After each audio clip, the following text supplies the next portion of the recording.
Hey, thank you very much. And welcome to History Night on a beautiful night, huh? Yeah, this is fantastic. And what better topic than wine and beer, right? And we're really, really lucky to have with us tonight two pioneers who really brought about those industries. They were there from the beginning, and that was the hardest part. And they did their job well, and it was a love, but also a huge amount of challenges and talking to people they probably didn't want to talk to, but they accomplished a lot. And so what we're going to do tonight is hear their journey through that and where they started from and all that they accomplished. And I'm just going to throw out a couple things and let them talk for the most part. And then after we're done, you guys get to ask some questions. So as we go through, think of what you would really like to ask them. This is going to be fun. So first of all, I want to do some introductions. First of all, Nancy Ponzi. Yes. She was born and raised in Southern California and learned lots from traveling and experiencing the world with her dad, who worked in the oil business. Completed Montessori International primary ed course and worked as a teacher. Met and married Dick Ponzi in 1961, and from the very start they shared a mutual love of food, wine, and family. Their 3 children were born, I believe, in the mid to late 60s, in that window, just as Nancy and Dick realized it was time they made a big move and career and life changes in Oregon. Nancy helped plant and cultivate and most other facets of the vineyard as well. She co-founded the Consumers Food Council, which promotes environmental concerns of food and agriculture. She was president of Washington County Women's Federation, Oregon Wine Growers Association officer, founding director of Washington County Wineries Association, served on the Oregon Wine Advising Board, and she cooked. And she cooked, and she cooked for vineyard workers, guests, friends, professional wine folks, and her family. And in 2010, she published the Ponzi Vineyards Cookbook, which is a terrific read and features a great array of recipes for all occasions. And if you haven't seen it, it's great. You should pick it up. Find it where you can. She told me, I didn't realize this, that the publishing company had troubles soon after it went to press. They went broke. Yes, but Howells has it, the library has it, so it's definitely worth looking for. So, Dick Ponzi, the 3rd son of Italian immigrants, he was raised in Michigan, where meals were sacred, as with most Italian families. Wine was always served and made at home. After high school, he worked at Ford Motor Company to pay for college. Graduated from University of Michigan at Ann Arbor with mechanical engineering degree in 1959. Does that sound right? Something around that. He then went on to work in the aerospace industry in California as a structural design engineer. And was project engineer for a firm that designed and fabricated, get this, rides for Disneyland and Disney World. And I did read that you designed the largest merry-go-round in the world. That's right. 100 horses. 100 horses. So in 1969, the Ponzis moved to Oregon. And in 1970, established the Ponzi Vineyard. And in 1974, they had their first vintage of Ponzi wines. Dick worked at PCC Sylvania for this entire time, teaching engineering classes from 1970 to 85, 15 years. Right. Yeah. In 1984, Dick and Nancy launched Columbia River Brewing Company, aka Bridgeport. which is now Oregon's oldest craft brewery. He was a founding member and first president of the Oregon Wine Growers Association, and in 1987 was the founding director of the Oregon Wine Board. So please, another round of applause for the two of them. And I have to say, in the last week or so, I've had the chance to talk to them on a few occasions, and we've done a couple programs together at the Baghdad Theater and elsewhere, and they're just great people, and this is a great story, so you're going to enjoy it. I thought to begin with, we'll just show some of the shots of what things look like today at your winery and other facilities.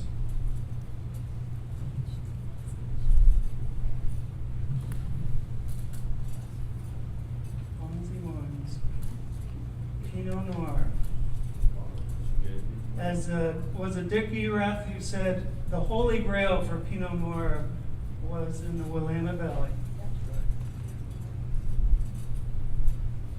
And do you want to talk about this, just kind of, does everyone know where their vineyards and wineries are? No. Okay. Do you guys want to decipher the map a little bit? We're gonna have to get up. Okay. No, no, just No, that's all right. Well, before we get into the details, here's some details. This, maybe you don't know the Chehalem Mountains, but the Chehalem Mountains divide the Tualatin Valley, which is where the Tualatin River meanders through the countryside outside of Portland, and the valley to the north would be the Red Hills of Dundee, I guess you might have heard that, Dundee, Oregon, and Newburgh. So the Chehalem Mountains kind of crowns those two valleys. And the Chehalem Mountains is a region of wine grape brewing as well on both sides. So the lighter tan color would be the face that faces the. Could you please speak into the mic, not over the top? Well, you know, I should turn it on too, right? You do have to. Hello. Okay. Sorry about that. Good point. So the Chehalem Mountains that face the Cascades are in the lighter color, and the darker color is facing into the Newburgh and Dundee area. So it's a range of the mountain, and we have 4 vineyards sites in that region. Okay, great, thank you. Is that all right? Thank you very much. And now we'll just show some other shots of what the area looks like today. Beautiful. This is our new tasting room, designed by our son-in-law. This is the old tasting room that we built in the 70s, and we were housed there for some 20 years, I think, from 70 on. And then we operated a restaurant in Dundee, and that's the Bistro. And I wanted to say that how many people have visited their winery? And yeah, it's stunning. It's beautiful, artistic, and very functional. And but that's not all. I mean, I was struck by the fact that there's also, family. I mean, it's personal too, which I think is perfect for their story. They did a lovely display of, basically growing up, their kids growing up and themselves growing up in the wine industry, creating a wine industry. And so photos like this can be seen around different parts of the winery. And so at this point, I wanted to start off by saying, the first question, how and where did you guys first meet? That's a good starting point. Okay. Should I start? Or do That's you all want? right. No, I'll hear what your version is. You know, And then she'll pick it up from there. There was a time in our history when we were asked this question, obviously many times, and but it came to the final story when Nancy did her book, because that was in print and not just casually talking. So we had to decide, you know, why did we come up here? What date did we come up to Oregon from California? And why we came up here? That was pretty obvious, but sometimes people embellish things, so we wouldn't be very accurate. But anyway, why did we come up here? Well, first of all, how did you meet? Oh, how did we meet? Well, we met, I always say we met in a convent, because Nancy was visiting a friend of hers who was at the convent, and I was attending a party at the convent for a Halloween party, and that's how we kind of mixed together. Is that the right story? That's pretty good. So anyway, He was looking for Latin women. It was Latin women that he missed. He got me. turned out to be pretty good, don't you think? Anyway, that was the beginning, and but the real story of coming up here, and I guess we want to get into the history a little bit. Is there more questions? Well, I was just wondering, where were you at in careers at the time that you met? And that was in California, I suppose? Yeah. I was in the career of not wanting to continue college, and instead of, my father had just told me I needed to break up with another boyfriend and go live, and I was not in a career at all. I Yeah. was floating. This was in Southern California. You can float in California. Well, anyway, I was in aerospace, as Tim mentioned earlier, so that brought me to LA from the Midwest. And I guess I'm going to start the story. Sure. Start the story. So in the 70s, and before the 70s, in the late 60s, we were raising our family, and we had pretty much raised, had 3 children. And we wanted to really, the real story about how we got ourselves into the idea of grape growing even was that we wanted to instill in our young children the experience of making wines, because I was raised in an Italian household and we made wines every year. So traditionally it was always an exciting time for us. And Nancy thought that was a great idea, so we went and picked grapes in the Bay Area and made wines, homemade wines. And we got the bugs, and the children didn't understand what was going on out there.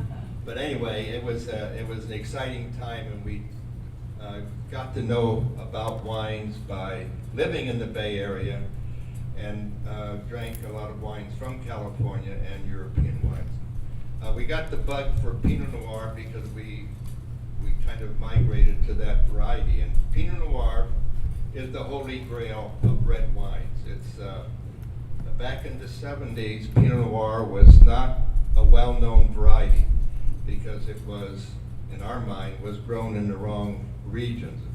It's not a warm climate grape. It likes cool temperatures.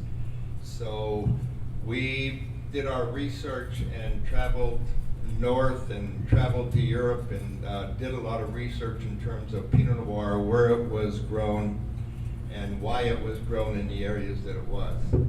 And then we traveled up to Oregon because Nancy's parents lived up in Oregon, and we knew the climate, we knew the seasons very well, and we understood that it was a climate very similar to what we researched in Europe.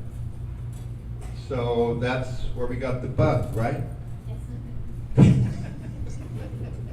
So then we left our jobs Nancy was teaching in the Bay Area, Montessori, and I left my job, and we purchased a flatbed truck and put all of our belongings onto that, which was a piano, a canoe, and 4 barrels of wine that we made in a day. So if we didn't make it, well, at least we had some wine. And a cat and the 3 children. Did we leave anybody behind? I don't think so.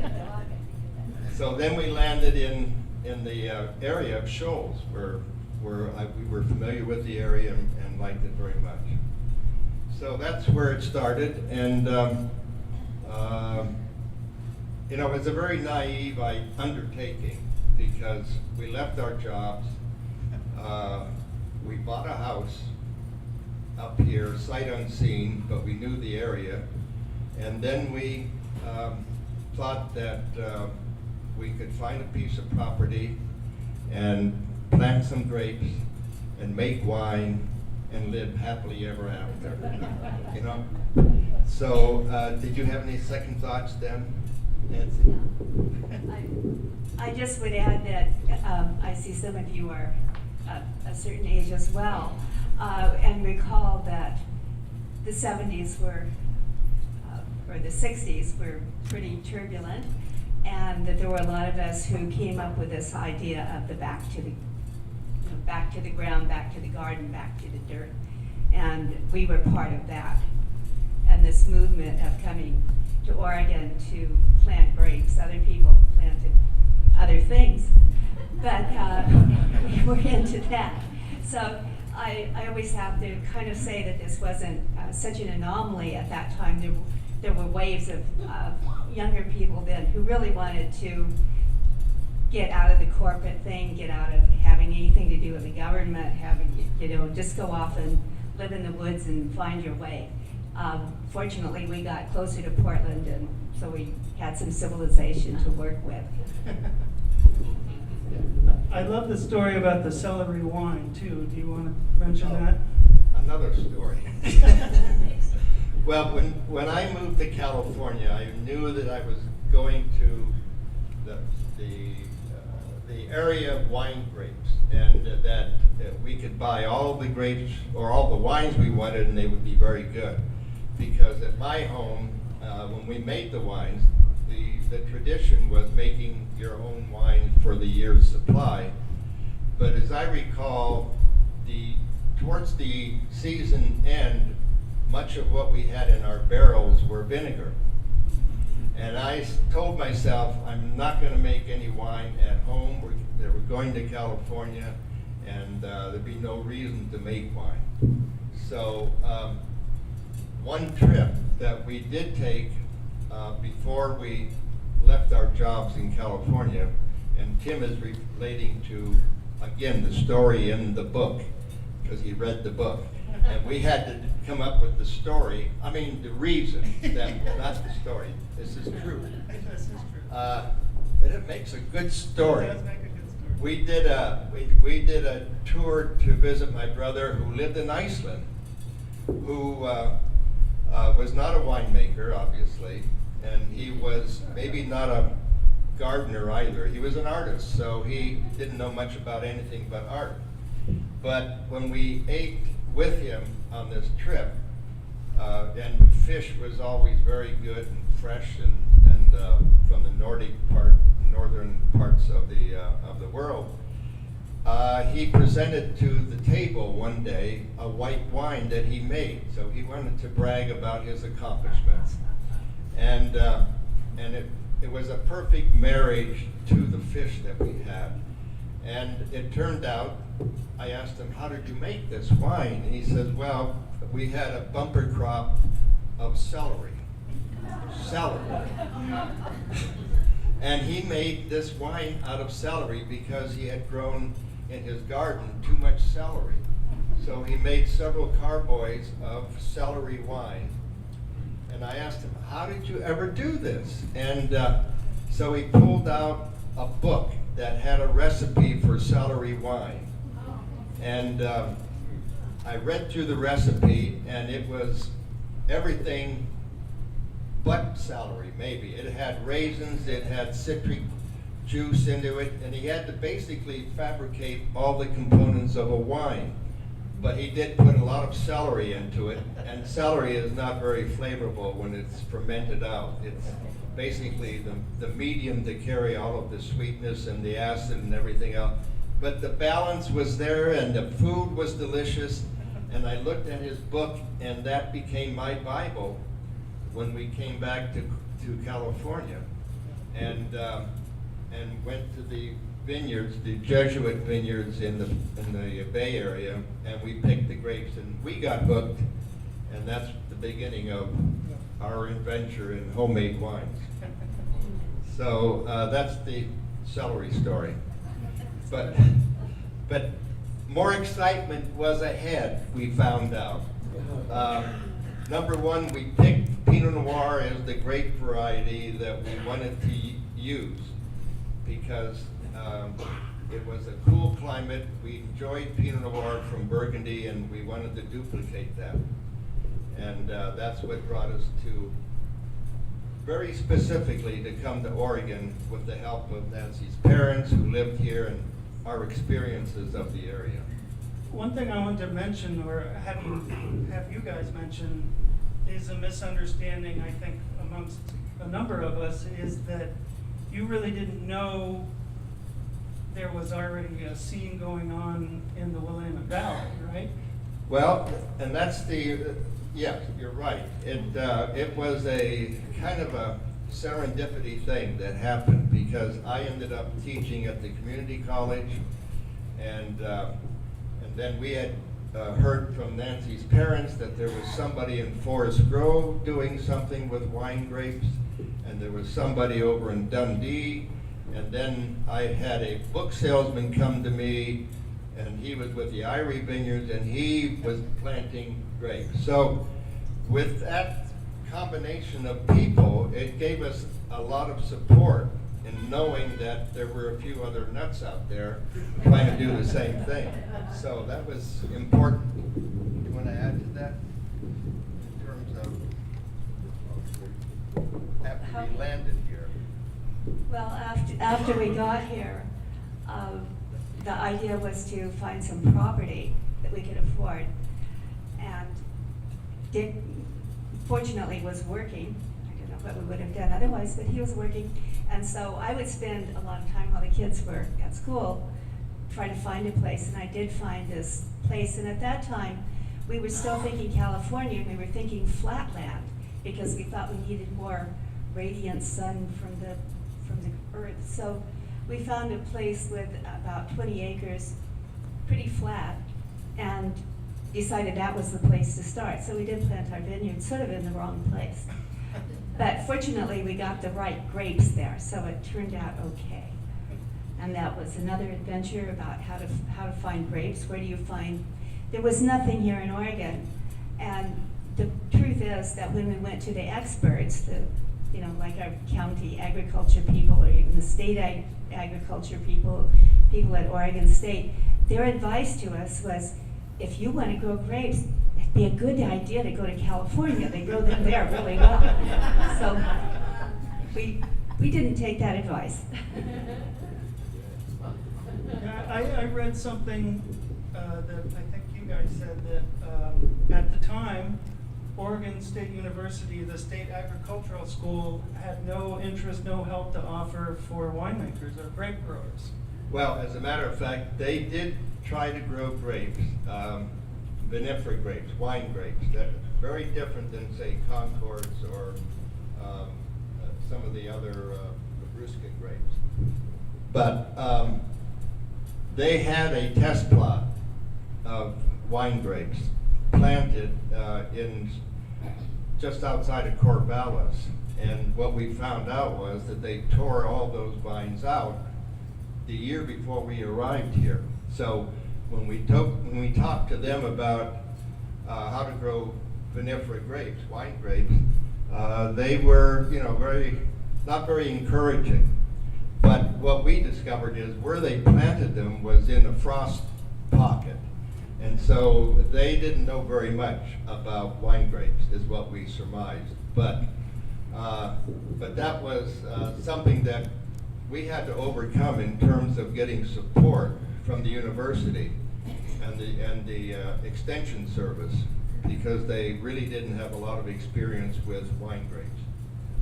And that was one of the hurdles, was to teach the extension people of what we were doing, and then we had to teach ourselves basically. And I'm talking not just Ponzi Vineyards, but some of these other crazy people who were out there as well.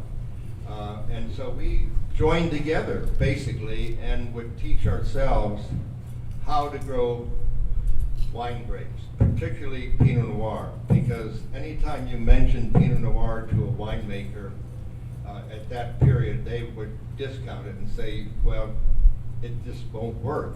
Number one, it's very difficult to grow in terms of having a grape that will ripen, but also in making the wine, it was the most difficult of red wines to make into wine. So we chose the hardest grape in the worst area by most people's ideas.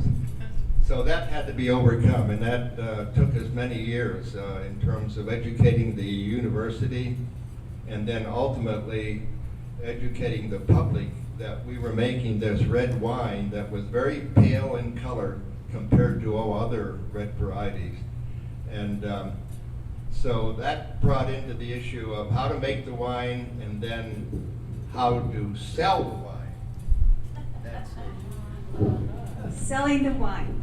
You know, I'm going to have to take a little slight diversion here and introduce my daughter and granddaughter who are sitting back here, because my daughter was involved. I mean, she was 2 years old when we moved to Oregon, so she's been along for this whole journey. And she's probably biting her tongue because she really wants to tell her part of it, how she suffered. And then my granddaughter's here as well, and she's never quite heard it all because she wasn't around. But we're happy there.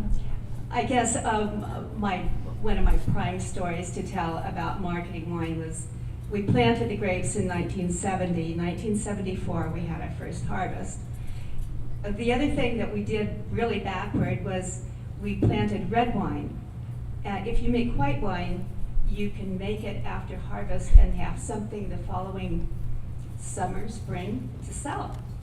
With red wine, you have to put it into a barrel and let it sit around for about a year. So you're 2 years behind before you even have a product.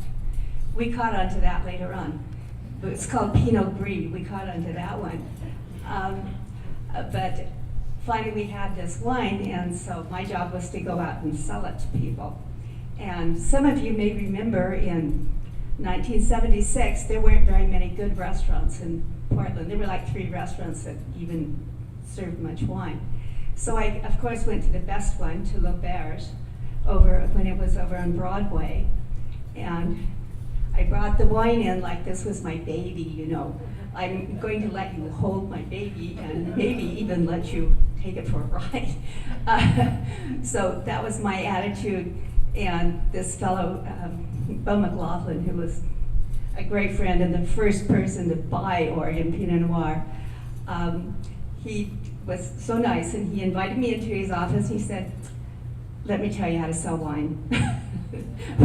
First of all, you've got to talk about price. You have to tell me why I would want this wine, not why you think I should have it. Why would I want it? Anyhow, he gave me a whole little basis of it, which I have never forgotten. And I think I got a lot better after that first time. Yeah, that was the local market, and then there was the national market that we never expected to approach. But in the out-of-state market, like New York, Chicago, when we had enough wine, which was, you know, the later part of the 70s, we were learning how to make the wine, and then we had a product to take out. And when you told them you had a wine from Oregon and that it was Pinot Noir, those were 2 losers right to start with. But they didn't know where Oregon was except west of the Mississippi somewhere. And then when we showed them this pale wine, which is typical Pinot Noir, they thought we didn't know how to make wine. So there was another 10 years of marketing and showing people what we had. But fortunately, we had support. We had this support of other nuts in the valley who also were making wines and making Pinot Noir and had to sell it. So that's a very strong period of our lives with Pinot Noir and the wine region, having Oregon be a wine region. The notoriety, having someone write about the wines, some of the critics, you had to have critics who would favor your wine and give some good critique so that the public would buy the wines. So that was another 10-year project. So I always look at it as decades. The first 10 years was to learn how to plant it. The next 10 years was to learn how to make it. And then over that period of time, the third 10 years was to be accepted in the marketplace. So that was, fortunately, we had some support, but we had to convince the writers. And in that third period is when we thought maybe we'd play our hand at beer, because we finally made a little bit of money. And we enjoyed beer, and at the benefit of what McMenamins were also involved in that part of the process. Mike had a distributorship, and he brought in a lot of beers that we as winemakers, it takes a lot of beer to make wine, because you need to keep yourself fed with beer. So, but Mike brought in a lot of European beers, and I think that there was a cult that developed around those beers that he brought in, and we'd go to Brian's pub and have these tastings. And so the interest was being generated to make craft beer. And the first part of that for us was to have an exposure from a former winemaker who is Charles Curry, who had sold his winery and decided that he would try his hand at beer. And so we supported his efforts, and we liked the idea of a craft brewery, but his beers did not have the favor of a lot of drinkers. But nevertheless, the concept was kind of nestled in that concept of a craft brewery of a small size. So that's when the audience was receptive. I think there was a brew pub club of home winemakers or beer makers. I get the two mixed up sometimes. I don't know why that is, but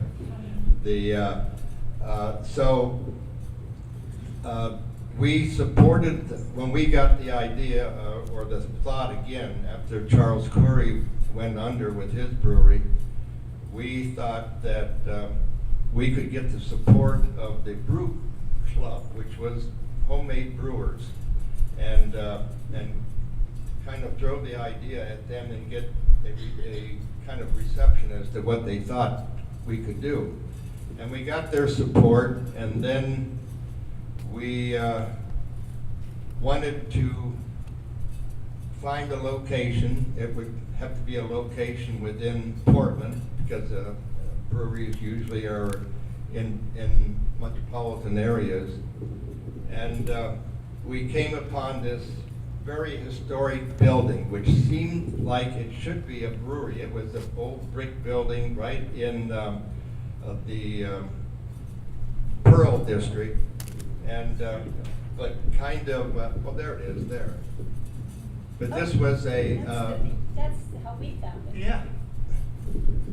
It's an early building that was built in the early part of the 1900s, and it was had a history of making cord for the sailing ships that came into Portland.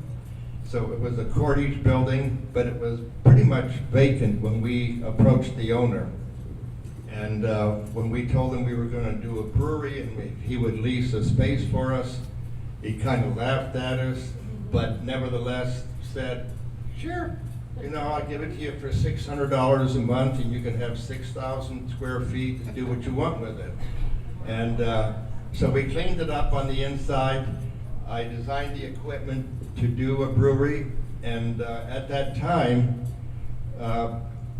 because there weren't any commercial breweries of that period of equipment, you couldn't just go to the hardware store and buy a brew house. You had to basically design the equipment and do a lot of your own construction. But one of the things that made us think we could do it was because in the wine business we had tanks, obviously wine tanks, stainless steel wine tanks. So I basically brought that technology to the brewing business and designed the equipment. Our first brew house was 15 barrels, which is very small to today's standards, but larger than a home brewer would have. And so that was our beginning, and we hired a fellow who was a brewer. He was a graduate fermentation major, and I hired him at the winery for a while, and then he was able to act as our brewer and welder and janitor and did everything to the building. And Carl opened up the end. I think Dick is not quite giving himself credit enough. That in both of these processes, he really had to develop the equipment to do it. That there were no boutique winery, really. There was no small equipment. There was no small tractors. You couldn't plant your rows narrow like they did in Europe. There were no little tractors, so had to overcome how to adapt that. And then the whole process of picking the grapes, well, of course you pick them, but then what do? How do you handle them? They don't just magically get brought in and turned into juice and go into a tank. And he's often said that all of his processes are kind of like a huge plumbing project, which to him was very interesting because he had to make all this equipment. And particularly with the brewery, there really was no model, there was nothing. And he had to invent things to make this difficult process work. So that was very important to having the craft breweries work at all. Now you can buy a turnkey microbrewery, but somebody had to figure out how to do it on a small scale. So that was that contribution he kind of misses over. And one thing he hasn't mentioned is, do you want to mention where your original brew house now is? Well, yeah, that was kind of a surprise to me because, you know, it's been, how many years? 35 years since I built the first brew house. And then while we were making beer after a few years, 10 years, we built a bigger brew house. And this one just kind of was put in the back alley somewhere, and I never did know what happened to it. I don't recall selling it to anybody or what, but then just recently I found out a little of the history of that 15-barrel brew house. It was sent back east to a small brewery who was using it, and then it was brought back to Portland for someone else to use here. Now, I haven't seen it since it was brought back, but part of it is still being used today, right? From Yeah, it is. A brewery that just opened up recently. John Harris's Ecliptic Brewing Oh, Company. yeah. So I'm anxious to see it. I'm anxious to see what happened to it and where it's at, and that to me was a real exciting part of it. And not knowing very much about brewing itself, I knew the components, but there were things that I did that are not done today, I don't believe. But I thought in the kettle, for example, just to get a little technical with you, the kettle typically is just with a big burner underneath it, and it heats up the brew and it starts boiling. But I thought that would be a little severe for the brew, so I went another direction by bringing in steam and pushing steam heat through these coils in the brew house, which I thought would be a more gentle brewing process, heating process. And that involved getting a license for a steam generator, which I had no idea I had to do. I picked up an old pressure, steam pressure generator, and managed to get the license to use it. It's a low pressure one, but it also was not very conventional to use. So I'd be curious to know what happened to that kettle too. Does that photo show that it shows the brew kettle, correct? Yes, well, that's a tank in the back, and if you can make out, one of the things when you're fermenting, you want to isolate, you want to insulate the tanks. And somewhere I saw pictures of tanks that they used in Europe where they lined them with wood. So that's what we did with these stainless steel tanks to insulate it. I used redwood slats and put bands around them to insulate the tanks. And the kettle was built the same way. I don't think that's the kettle. But anyway, so a lot of it was improvised, and some of the other breweries had to do the same thing, because there wasn't any place where you could buy the equipment of the size for a small craft brewery. I wanted to backtrack a little bit because the community spirit that you talked about, beginning with the early wine pioneers, continued on into the brewing pioneers. You know, as I mentioned earlier, that if we hadn't had these other nuts out there making wine and supporting us, supporting the industry basically, to go out and market, and also to do some training in terms of how to make this fickle grape into a wine. And so that support really carries almost to today, where we really share equipment, share ideas, and support the small fledgling industry, which has gone way out of sight right now. And the reason we went to the Brew Club was to get that support that I experienced in the wine industry. And the Brew Club was very much in favor and promoted our beer.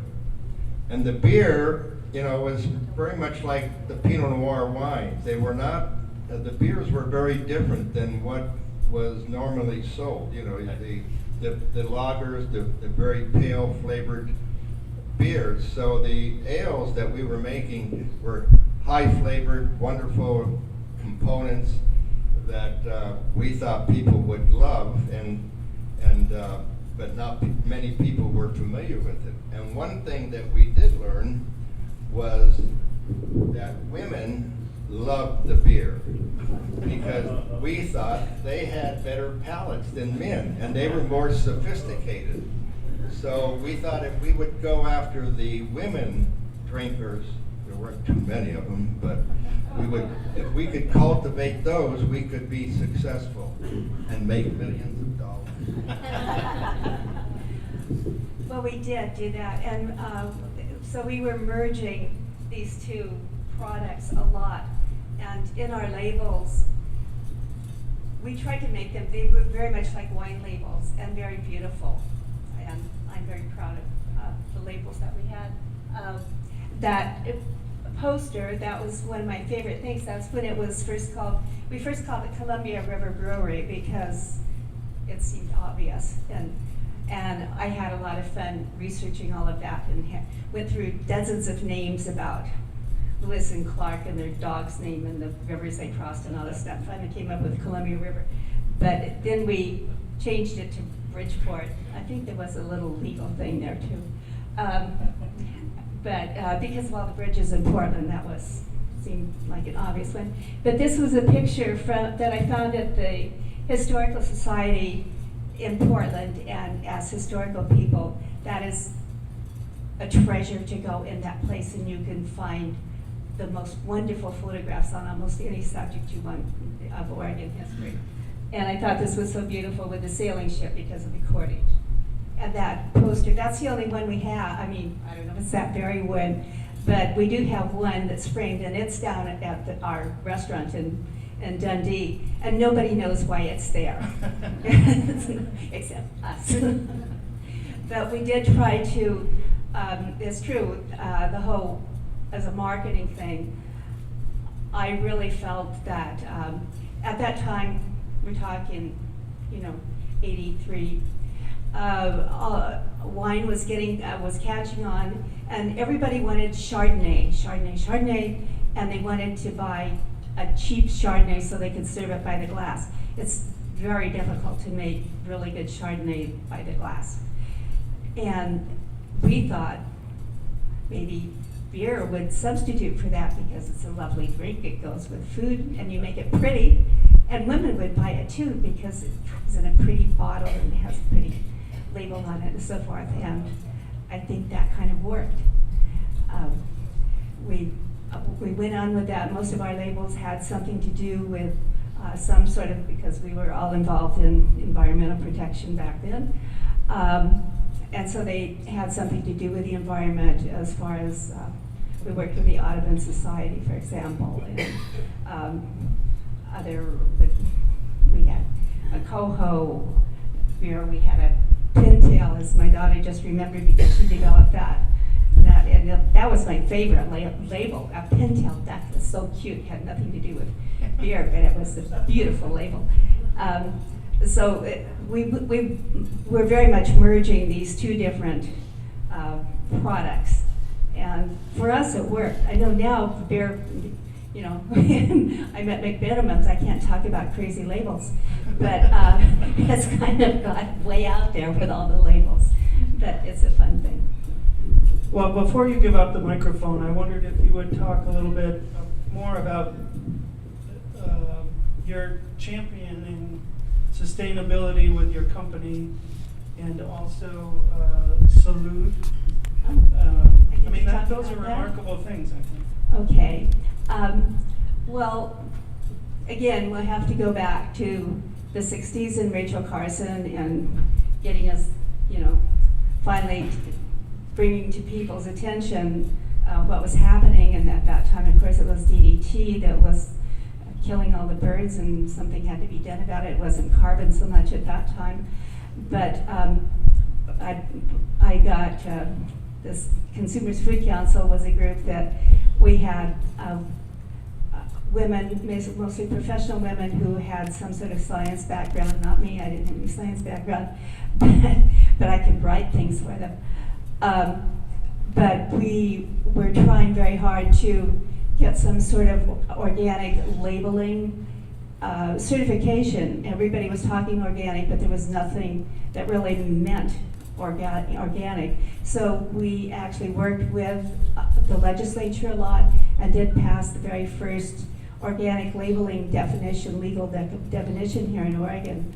And we also worked on teaching people how to grow food, how to cook nutritional food, and all that sort of stuff that is still going on. And it's probably a never-ending thing, but it's a good thing to do. And we had always within with our businesses tried to keep to that sort of thing, as always considering the environmental aspect of everything you do has one, but what kind of paper do you use, what kind of recycling do you do, what kind of fuel do you use, how do you dispose of it, how do you, another one of my favorite ones is environmentally, how do you treat your employees to keep a sustainable business? You try to treat your employees very well. Our wines are, I don't know how many labels we have on it now. They're salmon safe. We are certified by a group called, not Tilth, which is Live. The Live is a certification that you are sustainable all the way through, from the growing of the product to manufacturing to the marketing and your employee, the whole process of everything that's involved. So we've tried to maintain that throughout. And Salute, do you want to talk about? Salute, well, that kind of follows through with the same thing. Salute is, I hope some of you have heard of Salute. Salute means health. It's used as both health, but it's also used as a toast. You say salud to people, to your health. Salute. It's Spanish. 26 years ago, working with a hospital out in Western Washington County, a couple of us were asked to do something to have some sort of event. And we thought that was a possibility to do something good.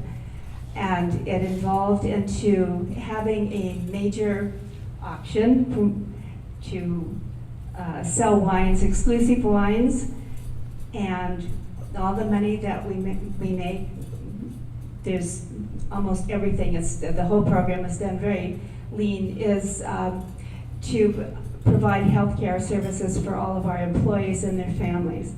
And the past few years, we've reached close to 4,000 people a year. We have mobile services that go out and give health care. We do clinics at the wineries. It's a marvelous thing, and it comes up in November, so if you'd like to attend Salute, it's a very fun, it's a big fancy event, but it has a great cause and it's run really well. Thank you. And I'm proud of that too. Yeah. Thank you. The other events I just want to mention before we get away from it that have been very important to both these industries is the International Pinot Noir celebration that's held every year in McMenamins at Linfield College, and the Oregon Brewers Festival. And I don't think too many people see a relationship between those, but there's a real close relationship because I was involved in getting both of them started. So the Pinot Noir celebration is a big thing that attracts people from all over the world now, all producers and consumers. But the idea behind it was just to celebrate Pinot Noir, to bring attention to Oregon making this fabulous wine, this fabulous, very difficult, very rare wine. And it's been pretty successful now, and that has been a good component. Years later, we had the same problem in the beer industry. Was we were making the beer, but there wasn't a market. We needed to do something to really draw attention to what was happening here in Oregon. So we started the Oregon Brewers Festival, and that would have been Art Lawrence from Portland Brewing and Kurt Widmer from Widmer. And that was about who it was then. And of course, Mike and Brian were already building pubs and trying to get people to drink all sorts of beer all over the place, and doing their part there of creating awareness and availability, making the whole thing fun. But we did do start the Oregon Brewers Festival, and you know how that's gone. And both of these things, I think the best part of it is that neither of those events did we have any judging. There's nothing about who's the best. And so this fits into this whole thing of working together. And when we invited other brewers to come, they couldn't believe that we weren't having a contest. Or we bought their beer. We didn't even ask them to donate it. And so a number of these things that we did there, I think, contributed a lot to the great popularity of craft beer and making it sort of have a soul. I wanted to add, I keep meaning to make this point, but this close community that these guys helped create wasn't a given. because we know up in Seattle and Washington State, at least in the beer industry, I'm not sure about the winemakers up there, but the beer industry was very independent and there wasn't a cohesiveness, at least in the beginning. Well, as Nancy says, that's the way we marketed. We didn't have the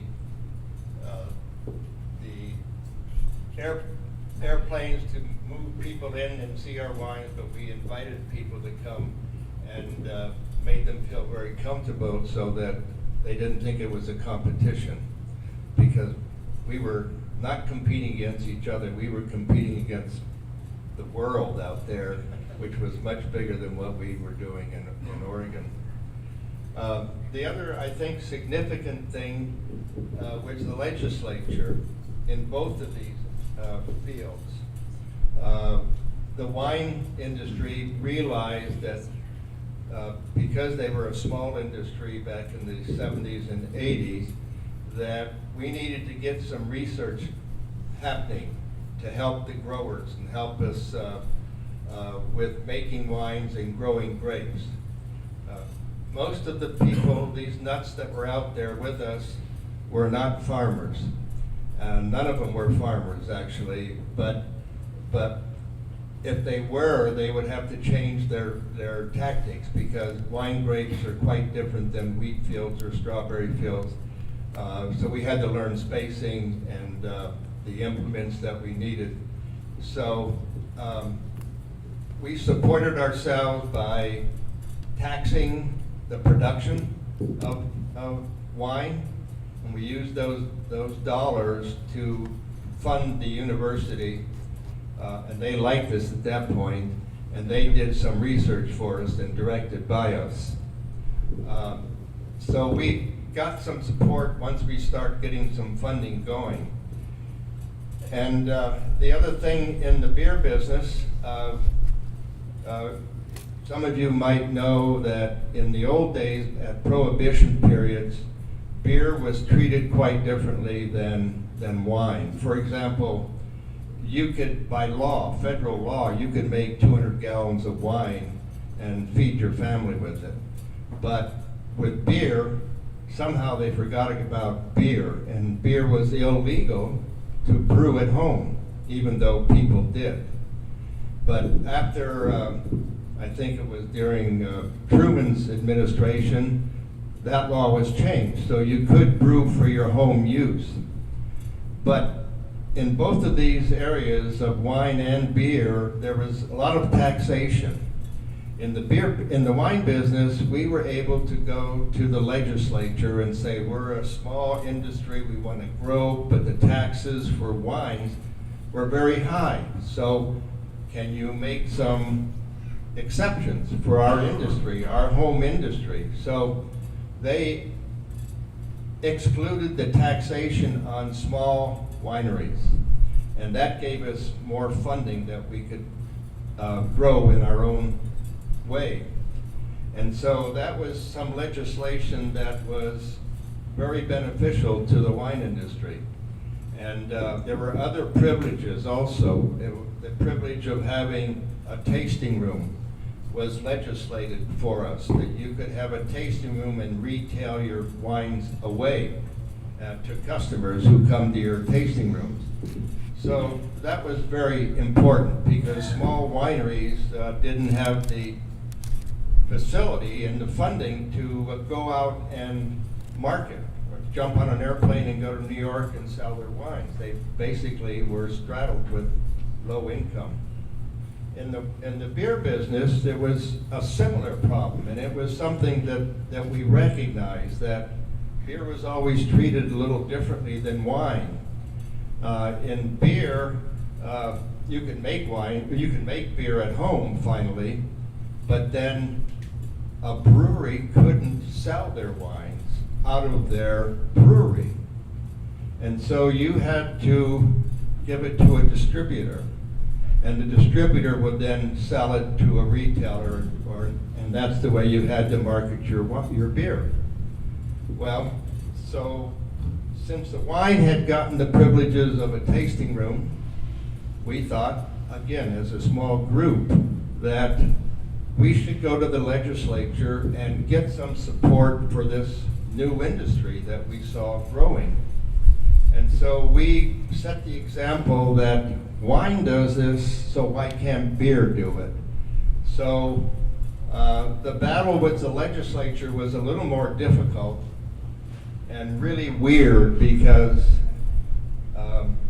Mike McMenamins, Brian, myself, and a couple other small wineries would go down to the legislature and lobby. We didn't know anything about lobbying. I guess you talked to your representative, and your representative would help you with a bill, and then you would get the bill voted on, and you get it changed. But things were quite different when you lobby.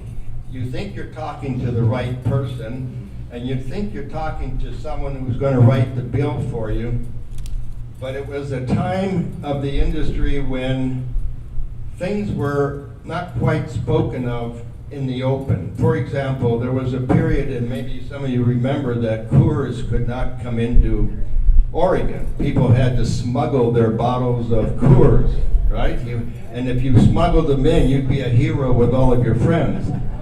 And so there were rules that were legislated purposely to keep Coors out. Now why?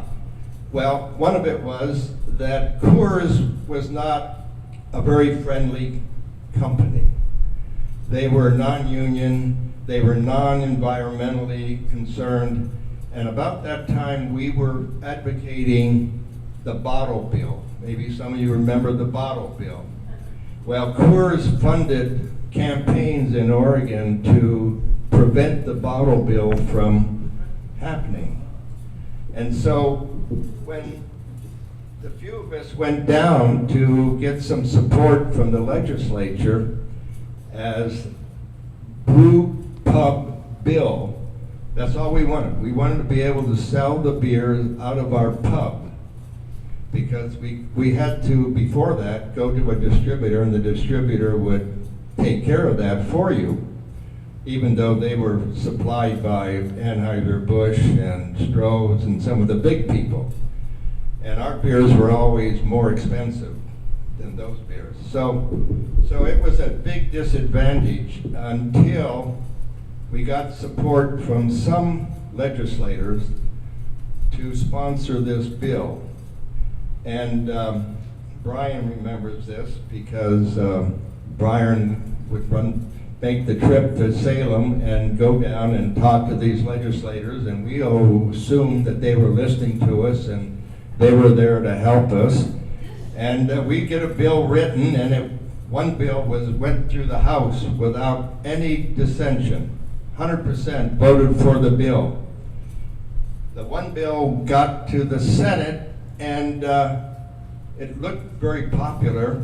And I remember this occasion, and I'm sure Brian does too. We went down to the hearing, and we were going to give our arguments. And I don't know whether you have experience with the legislature or lobbying, but it's kind of strange things happen. You go into the committee room, and you're prepared with your arguments, and the chairman of the committee says the bill has been tabled.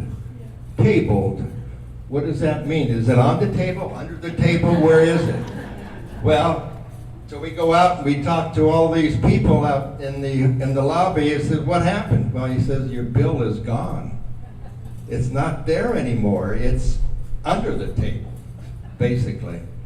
So then we talked to some other legislators, and they said, okay, we can get us started on another bill. And so this Brewers Public Pub Bill was really quite a fascinating thing, because we finally got it into 2 Senate bills.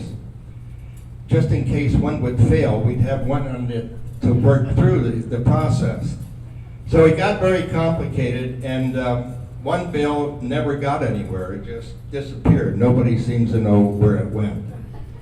And then the other bill had passed the House, and we tagged it on to a bed and breakfast bill, because every bed and breakfast has to have a privilege of serving beer, I guess. And so it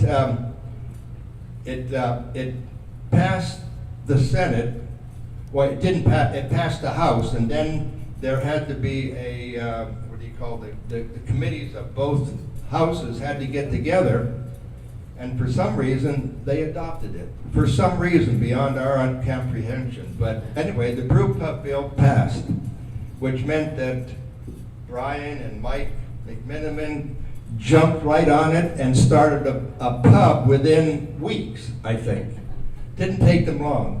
They put a pub in their kitchen, and there they were head off, and they had the first brew pub. And from that point on, you know how successful they are now, right? So that was because of being able, basically, to make the beer, sell the beer to customers, retail, and even do your own distribution. And so the popularity of Oregon beers is a good part responsible because of the expansion that anybody who has a brewery can make a pub.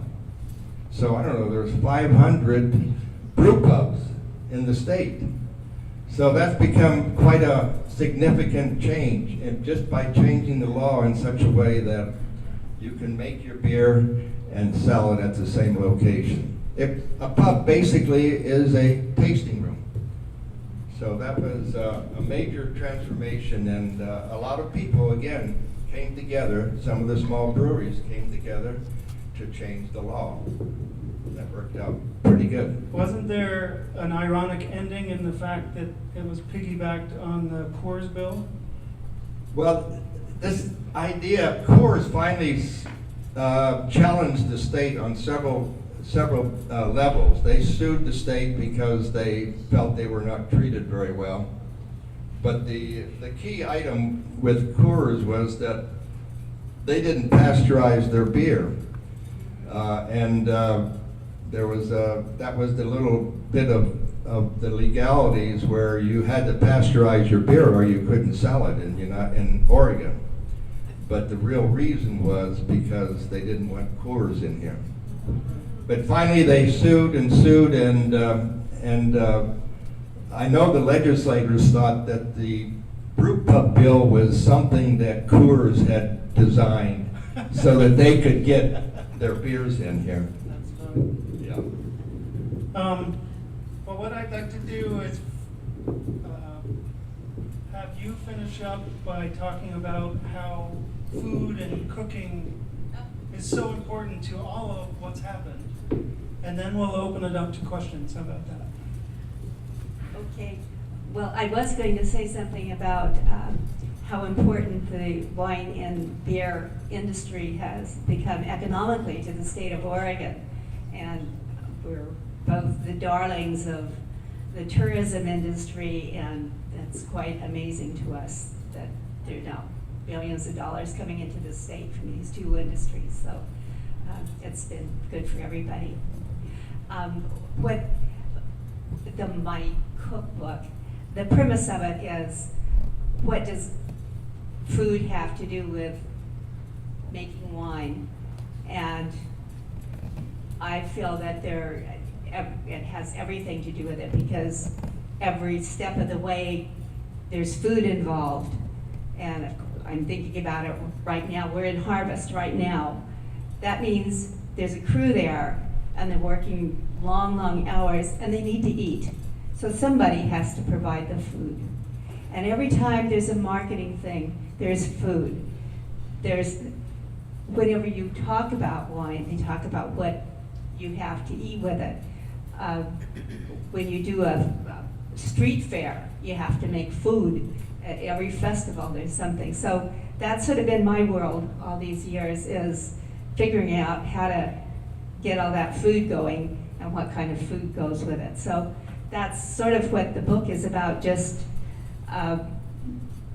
where this has come into my life, of different recipes that have meaning as far as this correlation to making wine in particular. There's a little beer in there too. All right, thank you. Thank you all. Big round of applause, please.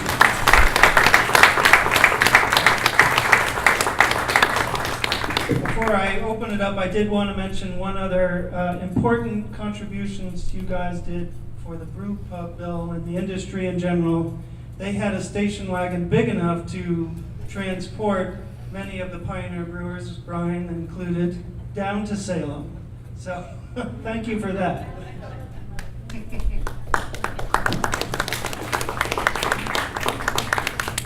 Any questions out there? Yes. What was growing on the land before you planted your grapes? About 15 acres of weeds. Weeds. Weeds primarily, lots of thistles.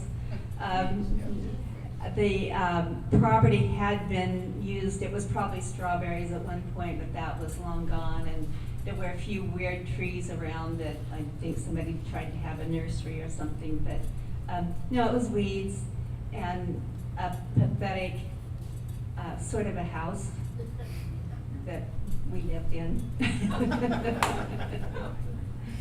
But the kids had place, and then we got all the animals, because part of that back to the land movement, that meant you had to have animals too. So we did the ducks and the geese and the cows and the horses and the goats and all of that too. There's one of your labels. Yeah, that was one of the first ones. See, it's beautiful. Another question? Let me just respond to this question of what was planted there before, because what was planted before allowed us to come in and plant grapes. In other words, there are products or agricultural products that, even maybe with a little warming up that's taking place now, that can be replaced by other crops.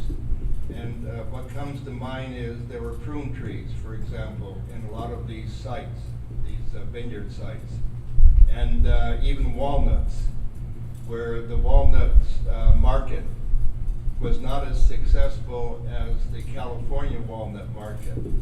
And many of the vineyards were planted in whole walnut orchards.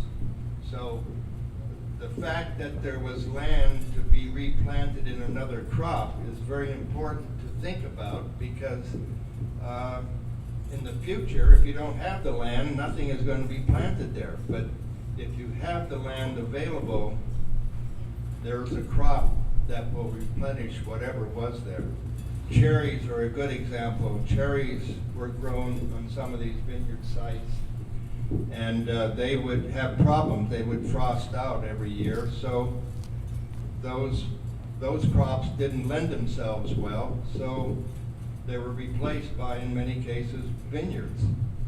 And then the other big point is that there's a lot of land that was designated as secondary land, mainly because developers said, you know, you're at a high elevation and you can't grow anything on hillsides. So the industry really collected itself and saved a lot of the hillsides that are now covered with vineyards. So it's important, you know, if you don't have the land and it's under asphalt or concrete, well, you can't grow much there. But there's always plants that can be replacing plants that aren't doing very well. And the season is changing. I mean, the winter is changing. So if we keep the land available, you know, it may not be grapes, maybe it'll be olives that come in. And so I think it's important to keep that in mind when you look at farmland and plantable land. Thanks. Back to you. That brings up the topic of land use planning. Oregon, I understand, we're in the state of the union that has statewide land use planning. What effect does that law have on availability of land for grapes? What is the availability? What affected the land use? Well, I'll just say that I did, that you're being quite specific, but that was another thing that the wine growing community acted together and wholeheartedly supported all the land use laws. Some of them were actually active in passing Senate Bill 100. And, you know, we've got a lot more people in here now, so I don't know if it's as collaborative there, but as an industry, they were very, very firm and very supportive through all this years. Many of the wineries are big supporters of Thousand Friends of Oregon, for example, so year after year, that's been a big item. But how did the land use especially affect us? Well, just what I was saying, it protected farmland and in many cases it has made vineyards be able to expand. Much of this hillside, like I said, was secondary land. They said you couldn't grow anything on it. So why preserve it? And I think we've demonstrated that there's a good reason to preserve it. Yes, sir. So, any of us really enjoy the kind of Oregon history of all of the Pinot Noir vineyards in the Willamette Valley.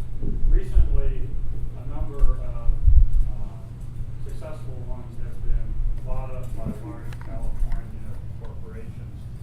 What do you see as the future? Because most Oregonians don't like to see that happen. They're afraid that what we have is going to change, and what we have is pretty precious. So we don't want to see that community spirit and cooperative spirit and the feeling of being able to go to your favorite wineries and talk with the winemakers and talk with the owners. We don't want to see that go away, but we don't have much control over it. So what do you see happening? Well, one of the things that's really happening, I mean, there are a lot of acreage being purchased by out-of-state wineries. A good reason is because Pinot Noir is successful, and the other reason that the land is not very expensive compared to what they have in their areas.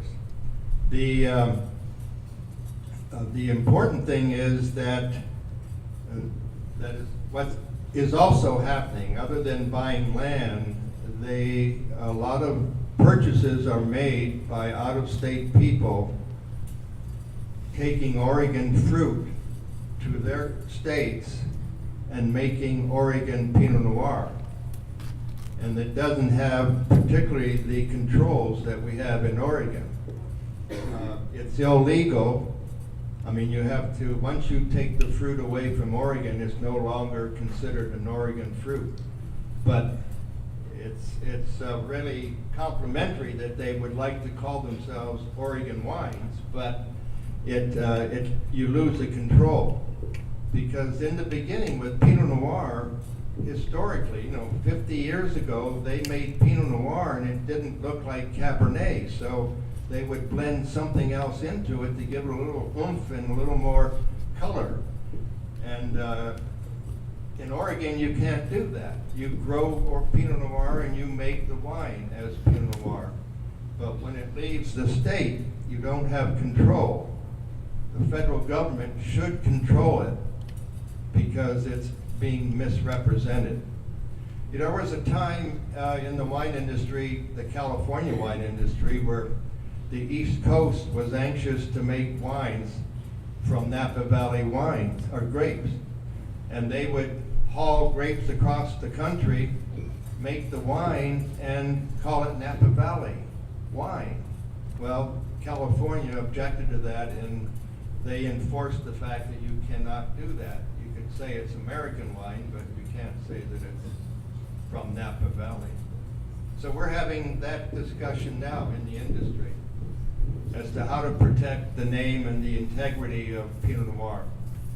And with the larger producers, that's particularly important. If they're producers in the state, that's very good, but we want to make sure that they maintain the integrity of what has been established in the beginning.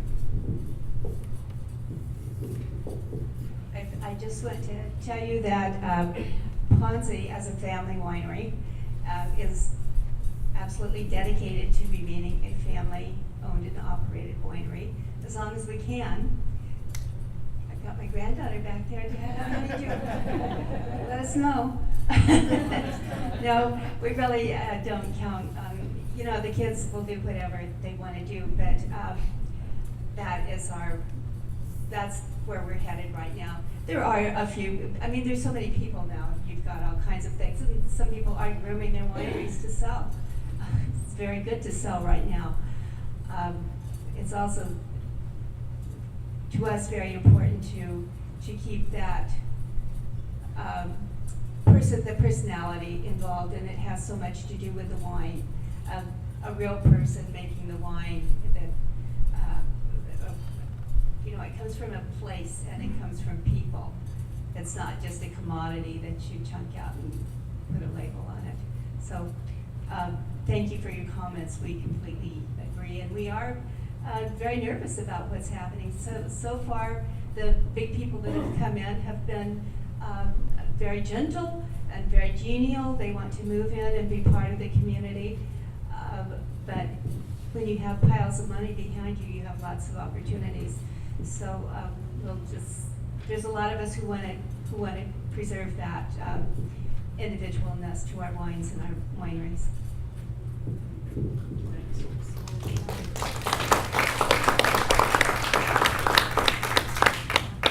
Any other questions?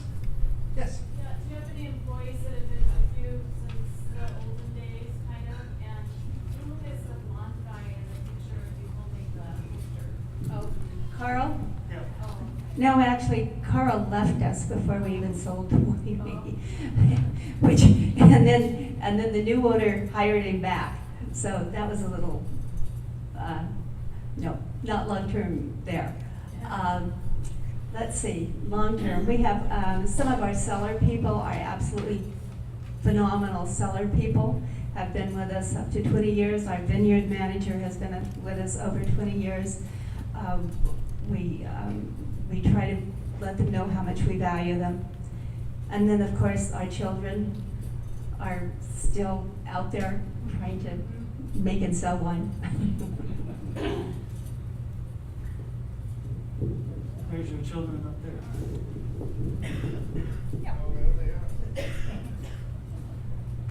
My, they've grown up. I don't know, Dick and I never really could afford the glamour shots. So I think that's part of marketing, right? So I do have to say that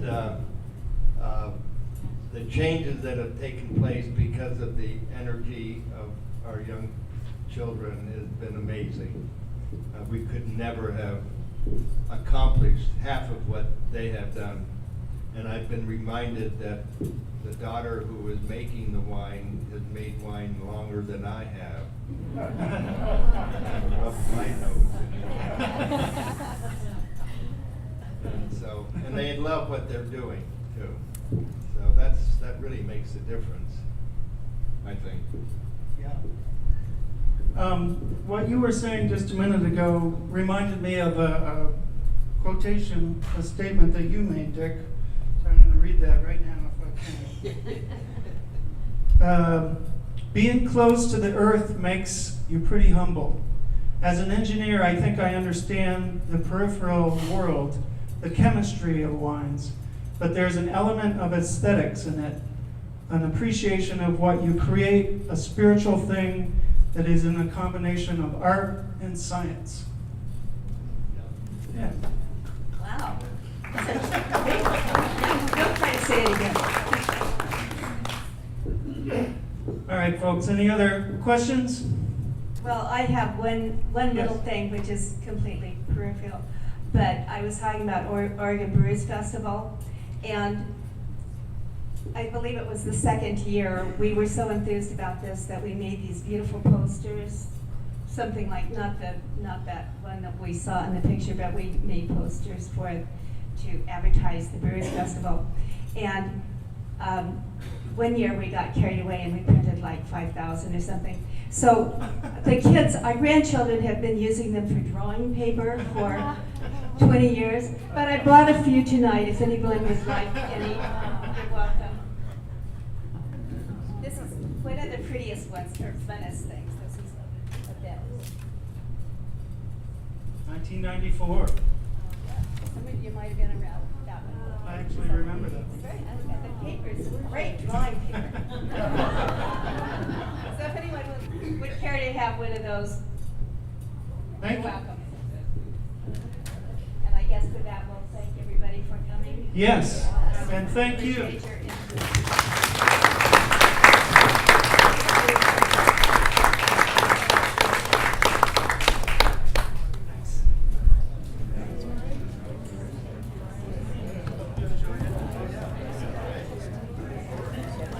interest.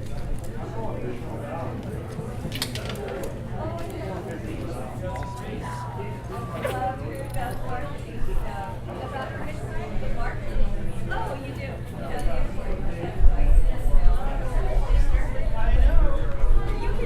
You can make things.